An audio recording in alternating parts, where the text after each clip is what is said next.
Iba pang balita sa pagsusuri naman ng kagawaran ng Department of Public Works and Highways, tinatayang aabot naman sa mahigit 75 billion pesos ang halaga ng rehabilitasyon ng mga public infrastructures na nasira ng 7.2 magnitude na lindol sa Central Visayas noong nakaraang Martes. Alamin natin ang detalye sa report ni Julius Bisamburun. Halos 75 bilyong piso ang kinakailangang halaga para sa gagawing rehabilitasyon ng ilang nasirang infrastruktura sa naganap na magnitude 7.2 earthquake sa rehiyon ng Visayas. Ilan sa mga ito ay kinabibilangan ng mga gusali, daanan at tulay na karamihan ay napinsala ng lindol. Base sa mga datos ng National Disaster Risk Reduction and Management Council o NDRRMC, hindi pa kabilang dito ang halagang kinakailangan o kakailanganin para sa mga nasirang tahanan ng mga residente.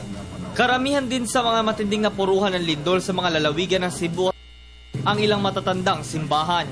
Ayon kay NDRRMC Executive Director Eduardo Del Rosario, inisyal pa lamang ang mga ulat na ito at patuloy ang ginagawang assessment cost at isinusumite ng Department of Public Works and Highways.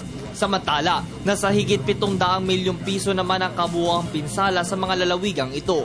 Kasalukuyang pinagtutuon ng pansin ngayon ng pamahalaan ang pabibigay ng tulong, pagkain man o damit para sa mga apektadong pamilya ng nasabing lindol.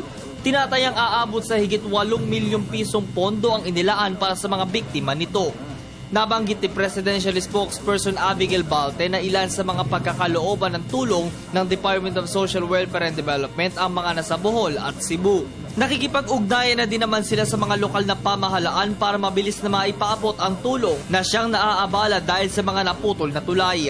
Sa ulat ng DSWD na sa mahigit 8,500 ang bilang ng mga bahay na nagtamo ng heavily damaged habang nasa mahigit 27,000 naman ang partially damaged. Nasa kabuuang 73 evacuation centers ang bukas at handang kumalinga sa ating mga kababayan. Tinatayang nasa humigit 20,000 pamilya sa Bohol at 1,000 pamilya naman sa Cebu ang nanunuluyan dito. At tiniyak namang sapat ang pamimigay ng supply para sa mga apektado. Para sa Telebisyon ng Bayan, ako si Julius Bisamburun.